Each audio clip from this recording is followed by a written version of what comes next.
Welcome to the fifth webinar in our Power of Social Innovation series. Today's webinar, Mobilization in Member-Based Organizations for Social Change.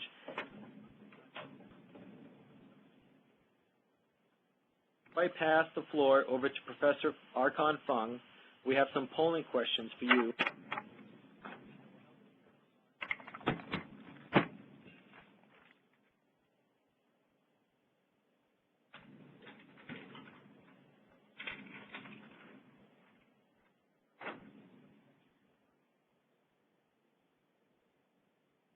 Leave each question up for just a few moments. Please feel free to click the little circle to the left of your response.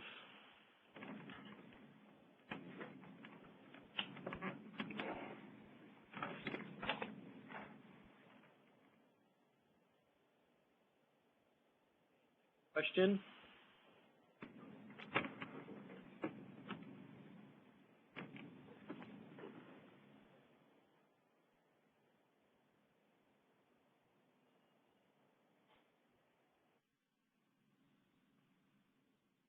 Last question, so we can gauge how many people are with us today.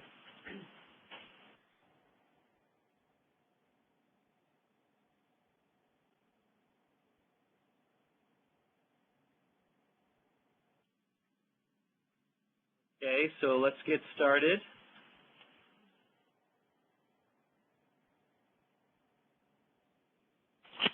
Please allow me to introduce Professor Archon Fung. Professor Fung is a well-regarded expert here at the Harvard Kennedy School in disciplines ranging from citizen empowerment and participation to deliberative democracy to transparency. He is author of a number of books, including Empowered Participation, Reinventing Urban Democracy, Deepening Democracy,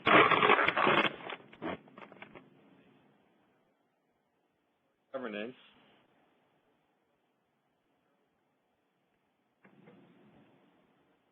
not just familiar with today's topic from a scholarly perspective. He runs, among other projects, a wiki-based global clearinghouse of civic participation efforts called Participedia, and sits on the National Advisory Board of America Speaks. Over to you, Professor. Thank you very much. Thank you, everyone, for joining us today. I'm delighted to be able to facilitate this conversation on a critical topic, which is social mobilization in these current circumstances. I see the problem, I think, as there's a little bit of a misfit between the ways that we are used to organizing and mobilizing people and what works now. So if you consider the ways that people get mobilized and engaged in politics and policy making, many of them seem to have run out of a little bit of steam. Social movement organizations of the civil rights era are still important, but don't seem to be the cutting edge. My colleagues Marshall Gans and Theda Scotchpole have criticized a lot of the advocacy groups, especially the Washington-based advocacy groups, for being kind of heads and bodies without much in the way of memberships. And to the extent that they have memberships, what those members do is contribute money rather than engage with their energy, their labor, their time, etc. The large labor movement and the labor unions are trying to figure out how to expand their memberships and mobilize their memberships in this day and age. And even the big political parties seem to be having some trouble in this regard. I remember a few years ago, a friend of mine who wasn't very involved in politics wanted to do something. So he called up the local Democratic Party and said, hey, you know, I'm a student, I want to help out. What can I do? And the response they gave him was that, well, you know, we don't really have much you can do other than write a check. And he was a student, he didn't have a lot of money, but he did have time, but there wasn't much for him to plug into. Hopefully that's changed a little bit in both political parties, but nevertheless, I think that story has some traction. So part of today's discussion is about new techniques and methods and models of mobilization. A second side of that question is that one of the reasons that the techniques of mobilizing and engaging that we're familiar with don't work very well is because some of the people that we're trying to engage and mobilize are quite different. the union movement in this country is largely designed for a white male worker in industrial kind of situation who's the main breadwinner. That kind of situation is less and less common, and now many of the people who organizations seek to engage are immigrants or young people or new workers in new situations, and the old methods of mobilization may not work for them very well. The consequences of this misfit between contemporary conditions and the lack of effective mobilization mechanisms are that a lot of people are disengaged and alienated from politics, and maybe more importantly, that our system of representation fails to represent important interests and segments of society because they're not mobilized. Now, this webinar is not about piling on these kind of familiar criticisms and creating a big downer in the middle of your day, but rather trying to light a candle to illuminate shed light on some of the ways that we might move forward in this moment. And there are new methods, new possibilities out there, ranging from social networking and technological possibilities to other associations like churches and community organizations that could be much better integrated into social and political efforts at mobilization. And today, we're really, really lucky to have the insights from a couple of real leaders in this area, people who are real social and political innovators who have figured out strategies and methods to mobilize where many others have failed to mobilize successfully. Before I introduce the two folks who are going to speak to you today, I just wanted to highlight and stress that we're here this afternoon to help answer your questions, not so much to share our experiences and talk about our ideas. So as you listen to Maya and Sara present some of their work and some of their ideas, please use the Q&A tool to nominate topics and issues that you'd like to discuss. Most of the time that we spend today will be in Q&A and in an interactive format rather than right now in this kind of more broadcast format. And we'd like to use that time the way that you all think is most productive. So please nominate topics as you're listening to Maya and Sara, and then we'll kind of go through them and see where the energy is and spend our time that way. Now, the first person who's going to speak is Maya Anissa, and she is the CEO of Mobilize.org.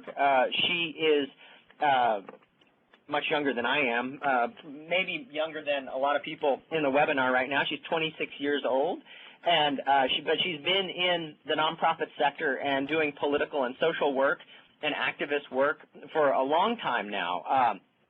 She joined Mobilize.org in 2005 as the Chief Operating Officer, and today she's the CEO, and she did a lot of work with Rock the Vote, was awarded the first ever the Vote Rock in the Streets Award, and she focuses her energy on youth civic engagement and figuring out ways to get young people involved in politics. The second speaker is Sara Horowitz, who is the founder and executive director of the Freelancers Union. She noticed early on that there's a whole segment of people out in the labor market who transition between different jobs very frequently, and that most of the systems that are designed to support people are designed for another era, maybe a 1950s image of a job in which a single person works through much of their career with a single company crawling up a career ladder. That image of the worker is less and less accurate. It was never accurate for everyone, but now it's accurate for very few people. And so she spent a lot of time trying to figure out how to re-engineer those systems to make supports basically more feasible and more suited to the kinds of work that people find themselves in today. And so without further ado, let me turn it over to Maya to tell us about Mobilize and youth civic engagement and new strategies of social mobilization. Great. Thanks so much, Archon and Tim, for organizing this. It's such a pleasure to have this opportunity to chat with so many people who I admire greatly, and I had the pleasure of looking through the notes of the people who RSVP'd, and you guys have some phenomenal questions.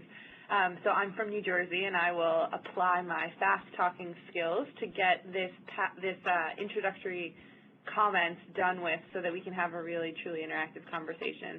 As Archon mentioned, I'm Maya, and I'm the CEO of Mobilize.org.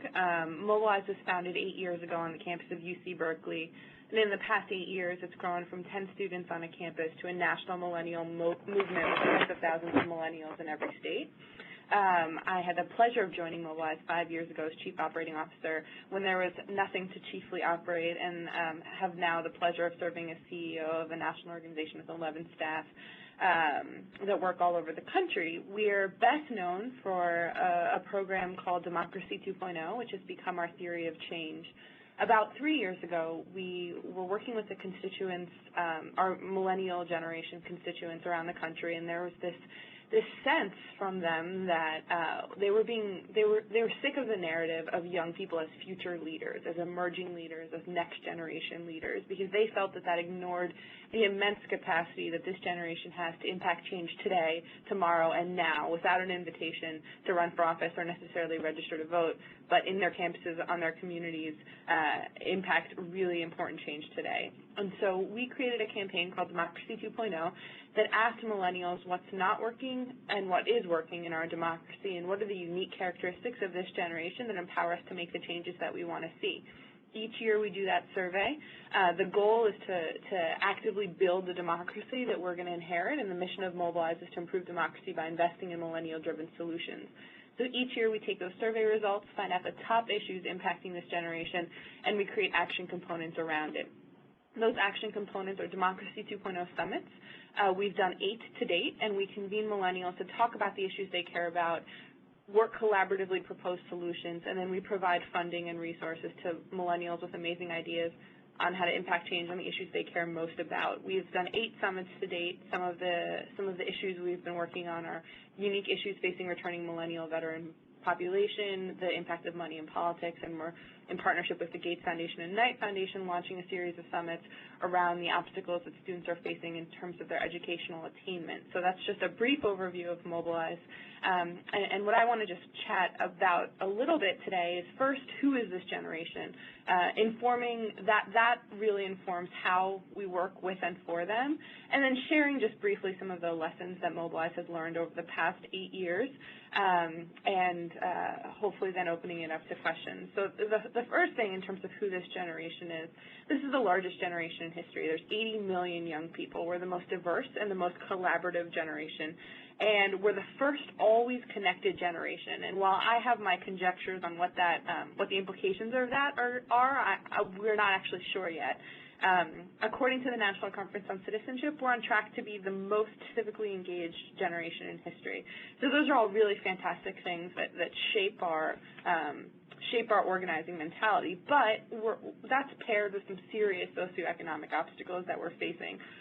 We're the first generation who's on track to be still paying off our college loans as we send our own children through college. A significant population within the millennials is first generation, and at latest count, last week's unemployment numbers show that we have over 21% unemployment for this generation.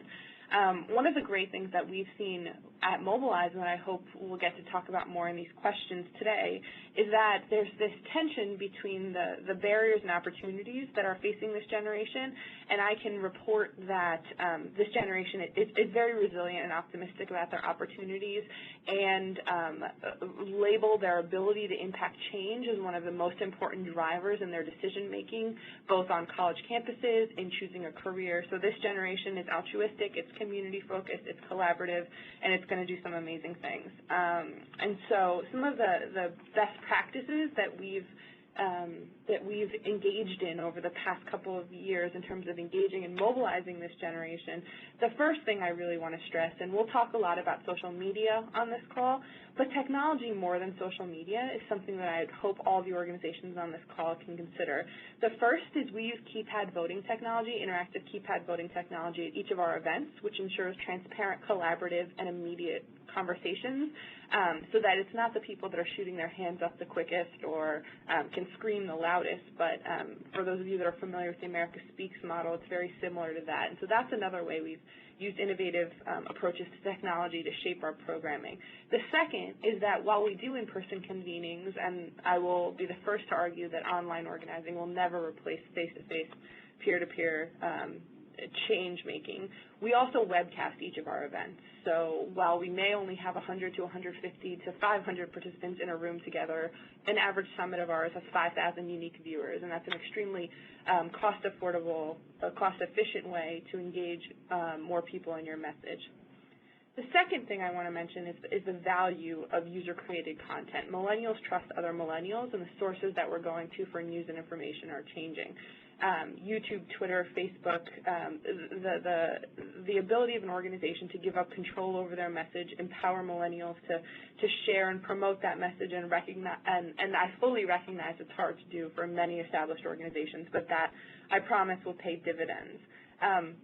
The third thing I want to say is just that when you're building your social media strategy, make sure you know your audience. There's a huge push right now to ensure that organizations are on Facebook or they're on Twitter or they're not on MySpace or they are on YouTube.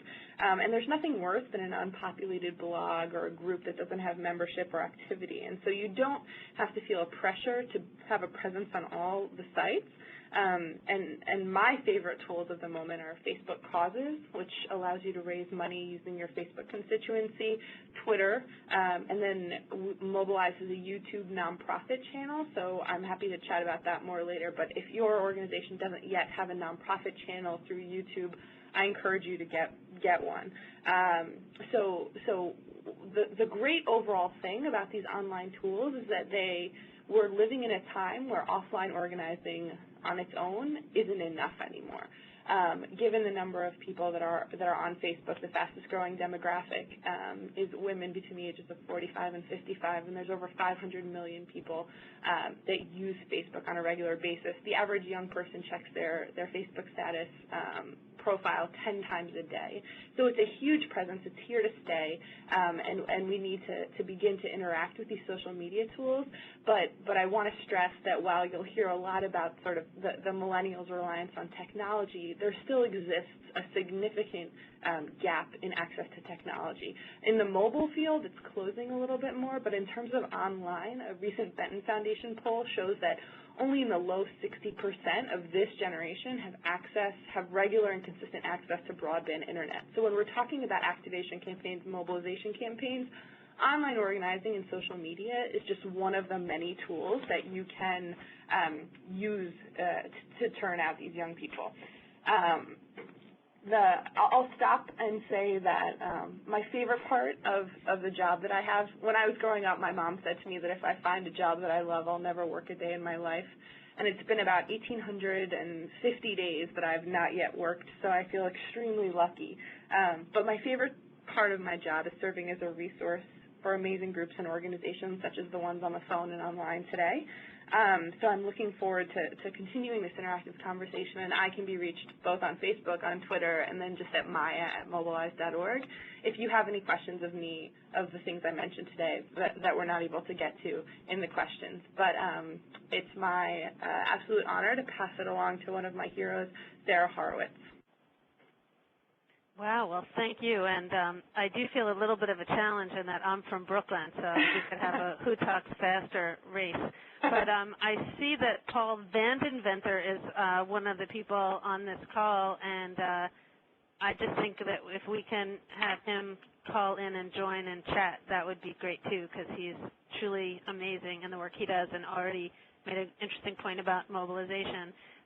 Also, why don't I start but say that I, too, brought on a guest as well, Caitlin Newman, who is our member mobilizing staff person and knows way more than I do, so she also can jump in and chat.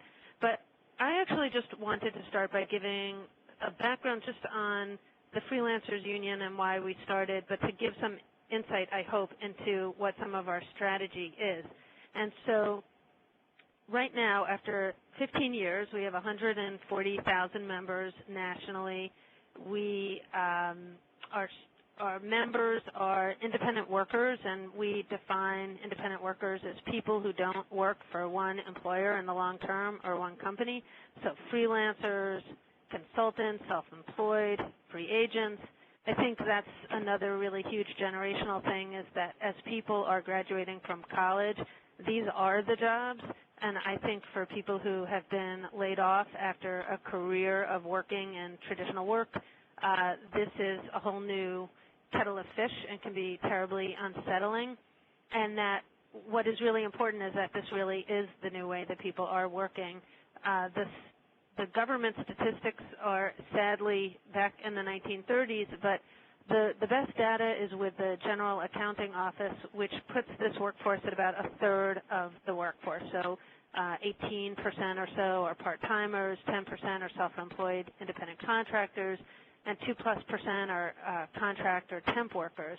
But really what's important is that people are going from job to job and project to project, and that this short-term work has made figuring out how to organize this workforce kind of the key piece. So what we did is we said people are going to be all over the place, but we can collect people together and really start thinking almost about a database, a way to just keep people together and start communicating with them as the base. And then in aggregating people and joining people together in a group, we can start providing things. And if you look up at your screen, it's group power in the market, and we say group power in markets and in politics. And so we provide information about gigs and jobs, health insurance. We started a for-profit health insurance company that's a subsidiary of our nonprofit. So we have no private shareholders in our social purpose business. We provide retirement, disability, life insurance. And then we have a PAC that is in New York, a national PAC. And the basic idea of what we're trying to do is build the next social safety net. So on the one hand, we are trying to conceptualize what is this next social safety net going to look like, and then how do we mobilize our members to actually make that happen. And let me just say, one of my heroes is somebody whose name was Sidney Hillman, who was the head of the Amalgamated Clothing Workers Union. And before the New Deal, really in the 1920s, they were asking a lot of the same questions, that the craft union movement wasn't responding to the new industrial work movement that was coming along. And he not only built the Clothing Workers Union, but really started thinking about how do we have this social safety net. And so they organized the first private social security, unemployment system, which then went on to become the national unemployment system. And he really was a pioneer in building, but then building and building it into the policy world. But one time I called his daughter, who when I talked to her was like in her 80s, and said, how did he know? You know, he built banks, he built housing, he did unemployment. And she said, the thing is, he just tried to solve problems. And I think really that's the lesson, that the goal, and sort of getting back to what Archon was talking about in the introduction, is how do we make this so that this is about our members, so that the members are driving the agenda and have a real say, and that when we look at this, this really is the goal of almost every social movement that's effective. So to me, what I think is very interesting is that really we're trying to do what every other social movement group has done that has been effective that we can think of or look at. But what really does change is the tools to get there and how to reach people and to listen and to make sure that you're iterating and everything that you do is going back and forth, and then not just listening but finding ways for members to lead and participate. So we can go into more of those specific things, but one of the main things that I thought we might find interesting, and then would love to hear what people have to say, is that our membership is diffuse geographically, and so what we try to do is find ways to segment out different interests and activities literally with a menu when you join, and we say, do you want to be involved in politics? Do you just want to find out about discounts? Do you need a gig? What other things should we be doing? And so then we create active lists, but also keep going back to people to find out if they want to add on. And then we try to cultivate relationships, which is in particular what Caitlin is working on. And then we have many significant things that are important in this idea of mobilizing, having a PAC, and building the social movement. That's having members involved in helping to develop the policy. We have an active endorsement committee. Our endorsement process is actually open to all our members, and our committee is made up of members, a member who's elected to the board, and then 2 other members who in the race didn't get elected but have been really active, and that's a really good career ladder for members to be more active. And then are moving now toward house parties and really trying to build up the face-to-face. And then we just actually, and Caitlin, you'll have to tell me if this just happened, but we had a date night, and all-inclusive, all sexualities welcome. So we try to have social activities as well. I think that... Sarah, I can comment really quickly. Hi, my name is Caitlin. Just to kind of bolster what all the wonderful things you were saying.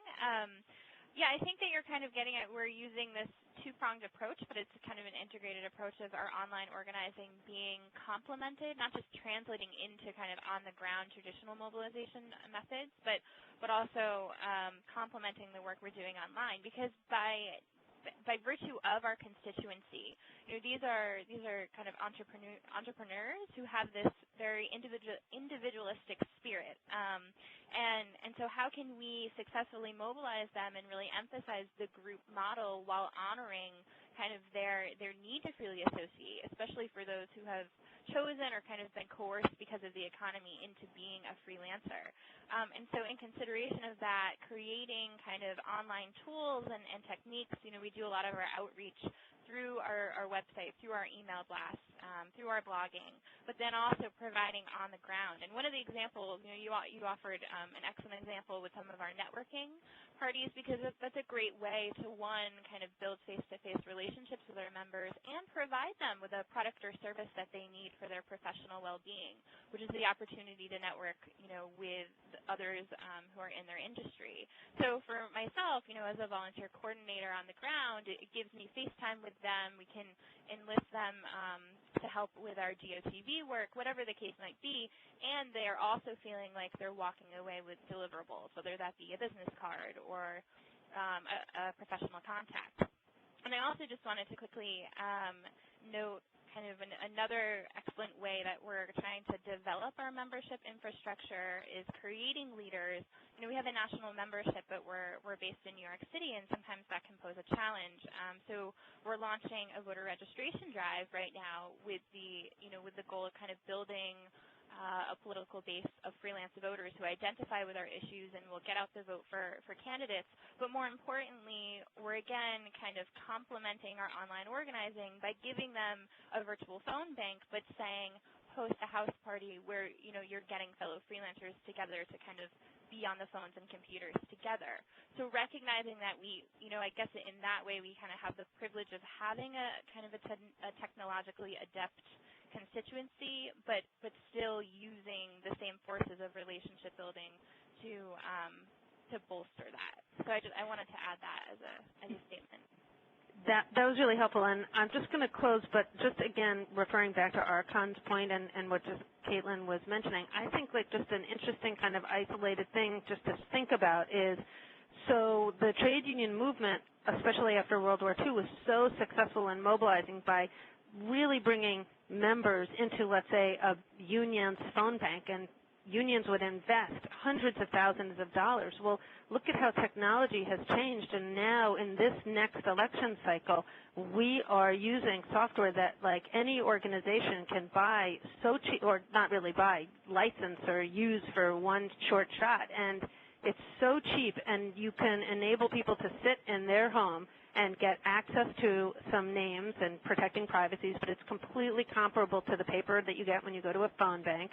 And it seems so mundane, but it's actually pretty revolutionary because it says what used to take so much in capital, you can actually do really inexpensively. And I just think that that's a pretty good metaphor. So why don't I stop there, and then we can just jump on to the discussion.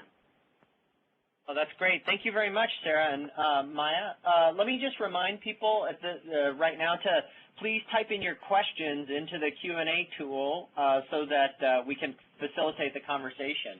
And so, Sara, just jumping off your last point, Anne Schweitzer asked a question that is very relevant. She said, in this economy, many nonprofits are struggling to maintain payroll and just pay the bills, keep the lights on. So how do nonprofits take advantage of using technology to organize when it does cost staff time and sometimes the technology itself can be expensive? So maybe I bet Sara and Maya have some responses and experiences that might be helpful for folks there. You know, I think that there are a range of things, and actually the technology is making things so much less expensive rather than more, but I'm going to have Maya chat. And then I think there's a larger issue about nonprofits where I really feel like we are heading into another era where you really have to be figuring out your own revenue source. And, you know, that doesn't mean that you have to, you know, do something really useless and stupid, as I think a lot of people sometimes feel like they're being told to do, but to actually think about what's the target population you're trying to reach, and what are ways that if you're effective, you and they can find ways to generate revenue. And I'd be happy to think about that some more, but Maya, why don't you grab the first part? Sure. So there are some keypad voting companies that are cost prohibitive for the great work that you want to do, but there are some that are not. The one that we work with actually is unbelievably cheap, and so I'm happy to connect anyone with that. But we made a decision in 2007 that this keypad voting technology was an important way to get to know our population. It was an important way to take honest demographics, self-identified by the people in the room, to really assess our diversity and our progress. So we actually fund it as part of our focus on evaluation because it's the most important way that we collect feedback. And so it's not an extra cool technology tool. It's a way to assess the progress and success that each one of our programs have. So I think there's a way for you to make the case in terms of funding in a way that's really mission critical. The second thing is, again, connecting with cheaper, more organizational friendly vendors.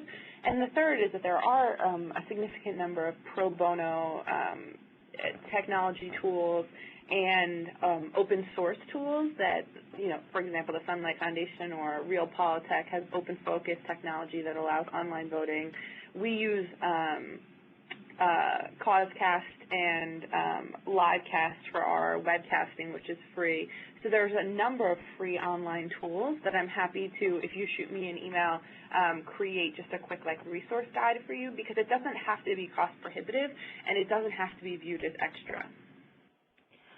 You know, one thing, and I'd love to, you know, have this be a discussion here, but, you know, I think it's interesting when we think about some of the larger issues that we're talking about here that, you know, why are the sort of DC advocacy, that only do advocacy kind of things, or the advocacy groups around the country have a hard time mobilizing, and maybe now's the time to start asking ourselves, like, the foundations, what are they funding? You know, because that seems to be the biggest group that gives money in this area. And I think that it tends to be for advocacy and ideas and conferences and white papers. But what the world really doesn't need any more of is that. And what I think we do need more of is that human beings need to be able to start coming together to talk about what people actually need. What is going to be this next safety net? I think we all, you know, no matter what sectors we happen to be working on, are just, you know, mortified what happened with BP. Like, how did the government give up, you know, some drilling rights when nobody knew how to clean that baby up? And it's like, if you just wouldn't, as a responsible human being, let something happen outside your door that you couldn't control. I don't know, I just think that's crazy. Like, how did that happen? And I think that what we need to do is go back and say, maybe we need to really rethink this model of the foundation giving us money and need to be thinking about how do we mobilize our own membership or our own constituencies and figure out ways that we can pay the bill, much as the labor movement has done and the cooperative movement has done, the ACORN or IAF, and that I think that's really going to be increasingly important because I think the role of government and the foundations is going to start being dwarfed in comparison to the need. That's a great point. I think maybe this is for Maya and Sara both. Let's see who. Susan Altman asks an interesting question about intergenerational mobilizing and solidarity. She says, my organization has an average age of about 50. We want to engage and mobilize millennials without turning off our older members. So any insights into, very different groups with very different interests, is it possible to mobilize both in the same project?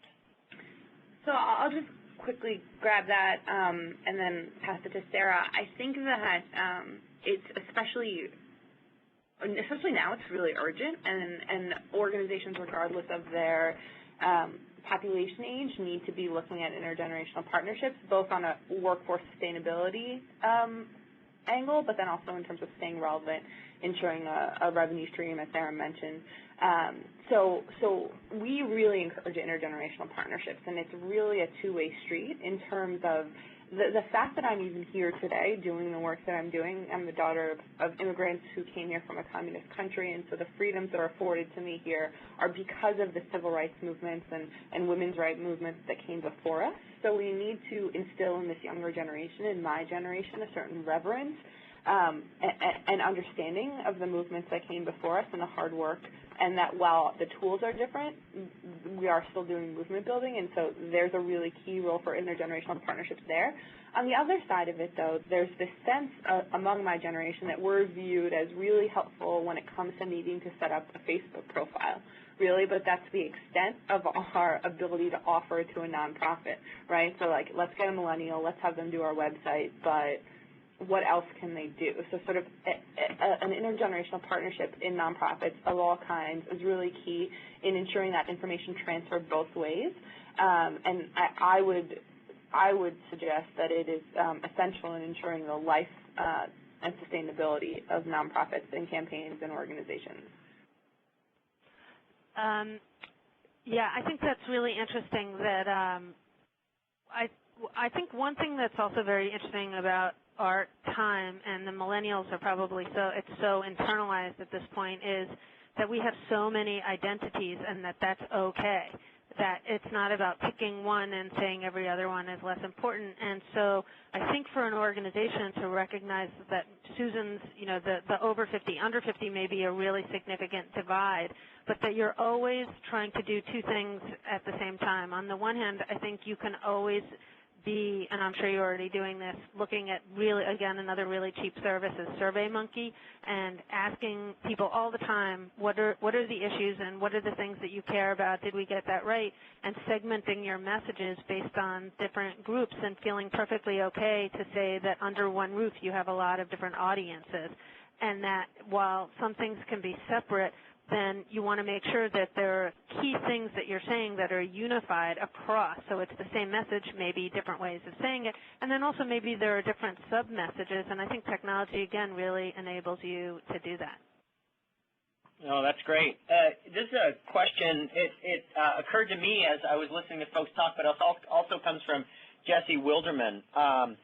Jane Addams, when she was organizing settlement houses in the first part of the 20th century, said, we really don't want to be in the business of managing services. We want to be in the business of creating citizens.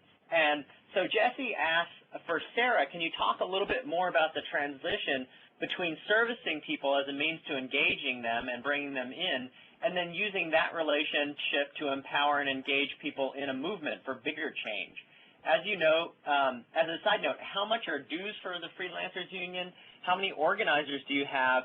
And what is their job in bringing new members?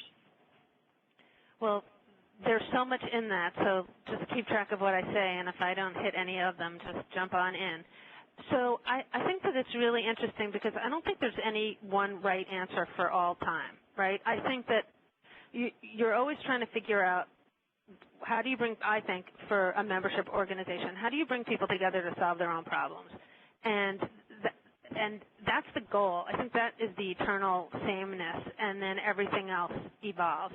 And so when Jane Addams was thinking and was involved in the settlement movement, there was, again, let's just think about the time. It was after the last turn of the century.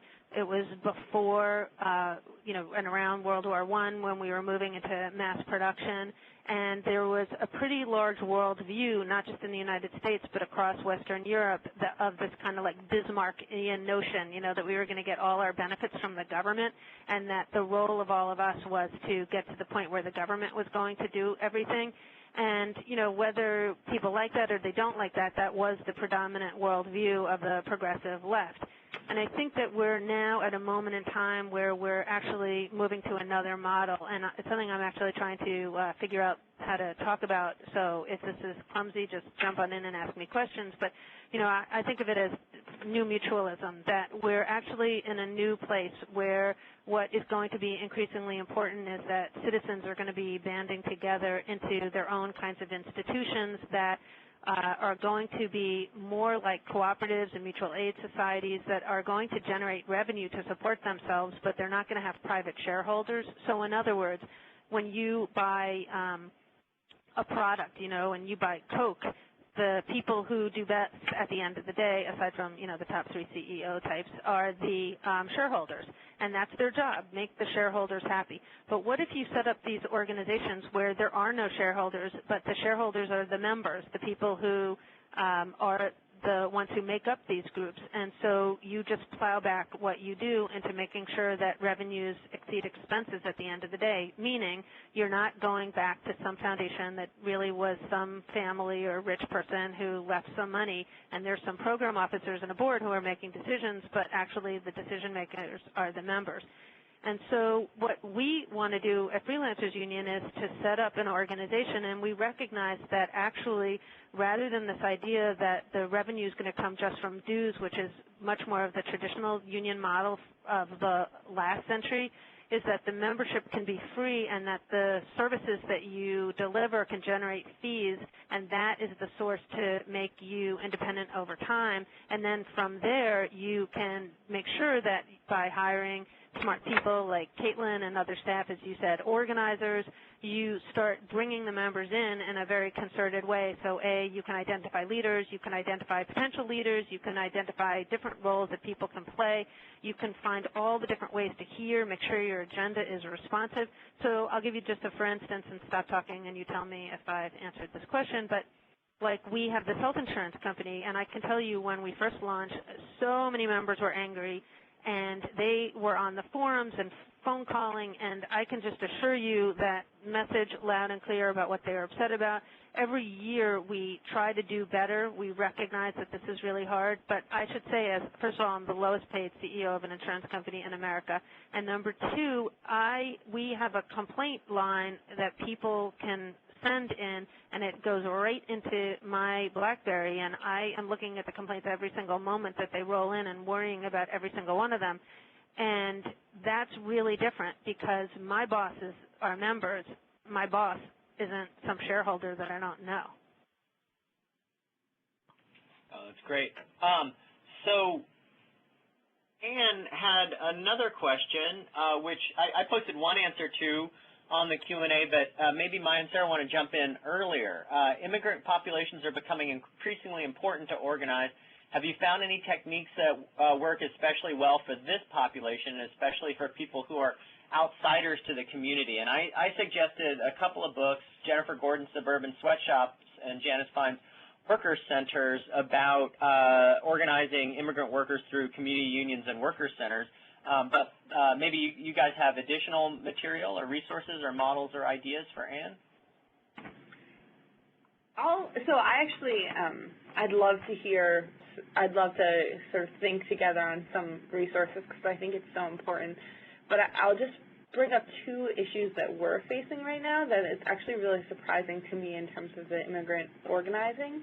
The first is on the high cost of college education. So this actually was mirrored in my house, but it's happening more and more for this generation of students, particularly in the community college arena. But when it came time to fill out my FAFSA,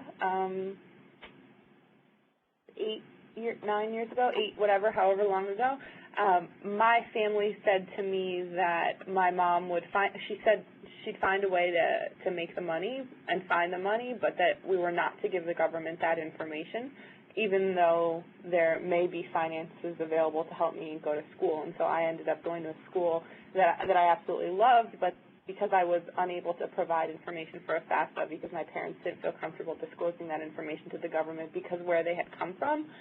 So what we're finding right now is a large need to organize the immigrant population around personal financial literacy and the high cost of college education, especially in these cross-generational families. And so we've not come up with any.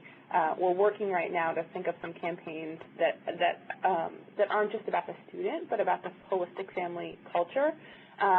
So I'd love anybody's thoughts on that. But I found that interesting. I think that's a really great question.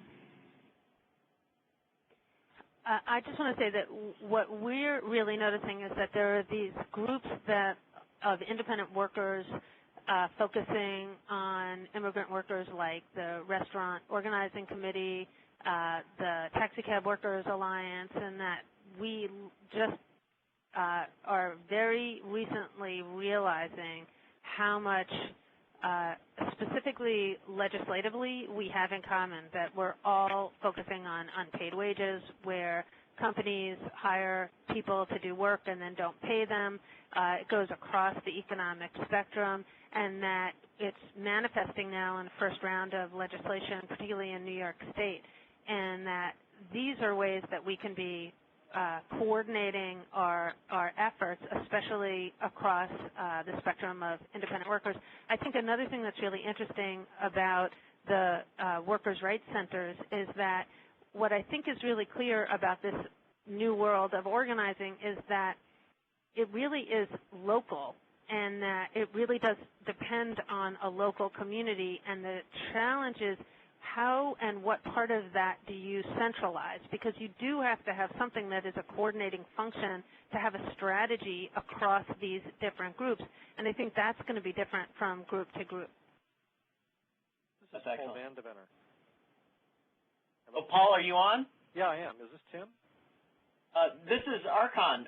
Welcome to the conversation. So we have joining us on the conference call here Paul Vandeventer, who is the leader of Community Partners. And so Sara gave you a little bit of an introduction before, but Paul, why don't you jump in? I was just going to appreciate the shout-out from Sara, who I actually think should be President of the United States, because I think she is. Because I'd be the first Jewish president. I'd back you just for that. But the point she made about the new mutualism and this notion of internally generating enough revenue to kind of operate on a break-even basis, we do a lot of work in multi-organizational networks, where the best, most stable networks we're seeing are the ones where that mutualism is experienced and strongly felt in the form of self-funding of the networks, where I tax myself as part of the collective to maintain that centralized function. And what you often see in most cooperative networks is there's either a dues-paying function, like in a traditional trade association, or, and I think this is insidious in some ways, going out to funders, external funders, to beg them for money and ask and really depend on outside sources rather than any sense whatsoever that it's important to self-tax and therefore self-fund this mutual agreement that we're together for a particular purpose. And we, in order to maintain it, need to put the money up for it and coordinate it and self-govern it. Depending on outside sources for funds like foundations, I've seen too many times just skews the the internal thinking of the people in the network, and if that's the only reason they're together, to go try and tap that funding, they're in trouble from the very get-go. I totally agree. I mean, I think what has been really interesting in our insurance company is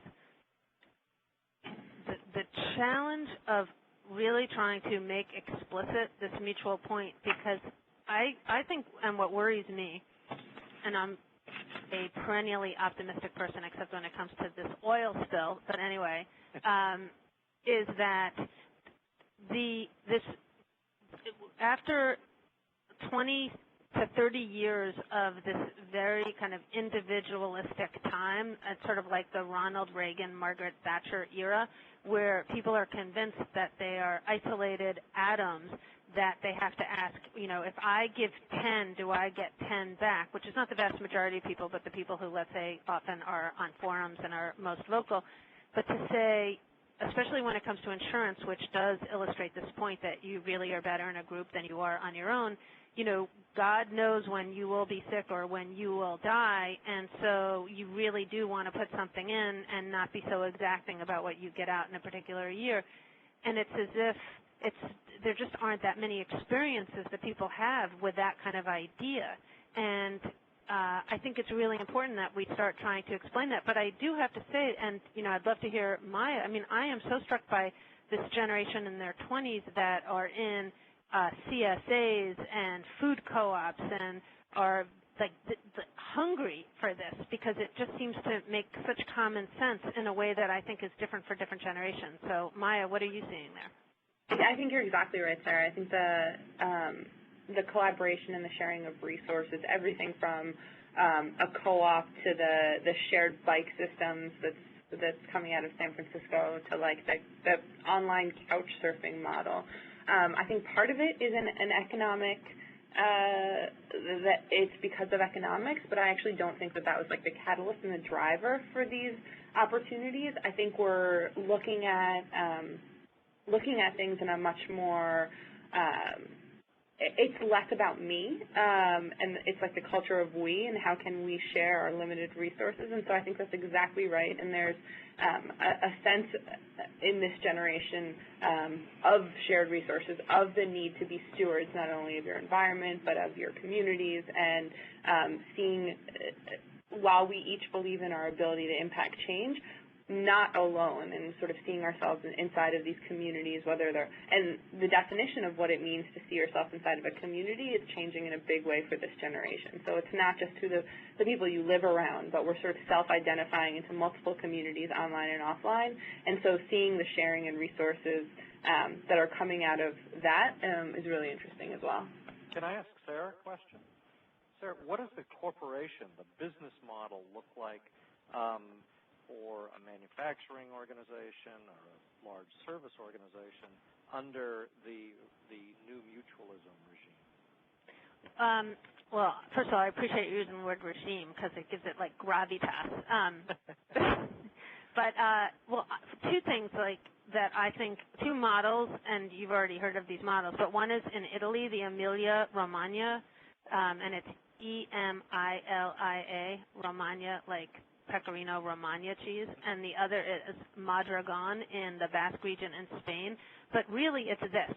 So just imagine that you were the mayor of some really depressed area, and a company came to you and said, I want to start this company, and it's really not going to generate very much by way of profits, but it's going to have 100 sustainable jobs, and therefore taxpayers, et cetera, et cetera, et cetera. And you were the mayor. You'd be like, how fast can I get you here and when? You wouldn't be like, well, that sounds like socialism. You mean there's not shareholders that are there? And that all around the country we might actually be saying to ourselves, hey, there's some parts of manufacturing that really are building products that people need. Let's see, as a government, can we subsidize the capital? And by that, I literally mean just the same kind of capital that gets subsidizes large corporations, because we have economic development needs, and we can say we're going to lend you $10 million and you pay it back at 3% or something like that, and you create, and we will enable these companies to start. Well, it's already happening all over because that's what is happening with certain small businesses, particularly a lot of the strategies of the Obama administration in the green jobs area. But I think that it's got to be way more and way more mainstreamed than that we need to realize that the point of actually producing things isn't just the great, free market, but that human beings can have work. And really, if we're honest with ourselves, if we are looking at certain states in particular, the biggest business is like prisons and other municipal work. And while nobody would want to say that, the truth is it's gotten to be like a Soviet-era economy. And that's not good. And we need to go back to thinking about how are we going to produce, but to what end?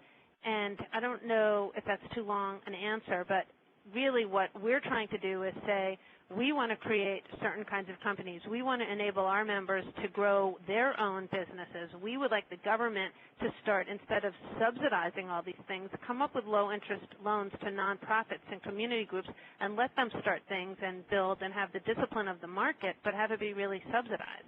Are you coming up against scalability issues, and competition issues where traditional competitors in the insurance market, for example, are trying to ace you out in the legislative arena so you can't grow? First, what's really interesting is, let's just start with like the scalability. So the traditional problem in this area is, where do you get the capital from? If you want to have a return of 30%, you can get a lot of capital. If you want to get a return of 3%, not a lot. Yes. But that's an area I think where government could be coming in and trying to be a vehicle for capital growth. That's one. And also through the tax code, subsidizing investors so that they would be able to invest and get the tax break to bring it down. The 3% would then look more like 5 or 8%. Now, with regard to the traditional market actors, what is really interesting is, especially with regard to starting an insurance company, is we put in a huge part of our budget into R&D because we recognize that the way insurance is set up, there's just no way that it's going to be sustainable to get our members the health care.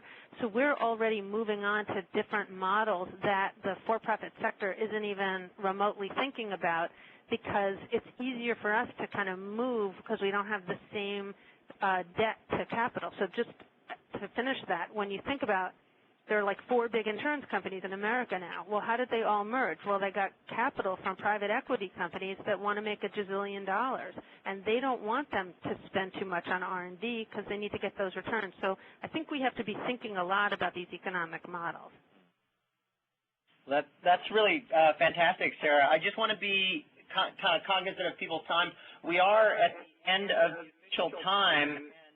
I think it's been an incredibly wide-ranging discussion, ranging from very, very technical kind of nuts and bolts details about various tech platforms and tools to the larger themes of organizing, all the way up to a whole idea of social economy and all that against the background of how to get people engaged and incorporated who don't fit very well now into the current political and even economic institutions that we have. So I really want to thank Maya and Sara and Paul and Caitlin for joining us, and for everybody else who took out an hour, a little bit more of their afternoon for this. There are some questions that were left over, and a bunch of people wanted to know about tech tools for organizing. So we might try to get together a few links at the minimum for people to point people in the direction of tools that they might be able to use in their own organizations when we post this session up on the Ash Center website. And so I just want to thank everybody, but don't hang up yet. I just want to hand it over to Tim here to close for us. Just wanted to thank Archon for moderating, and for Sara and Maya, Caitlin, and Paul for sharing all their insights and experience, and of course to our audience for participating today. We'll definitely post links when we get this recording up on a resources page. And hope everyone has a wonderful day, and we will look forward to catching up with you again in the fall as we continue our Power of Social Innovation series. Thanks again. Thank you. Thank you. Thanks. Thanks, everyone. Bye-bye. Thank you.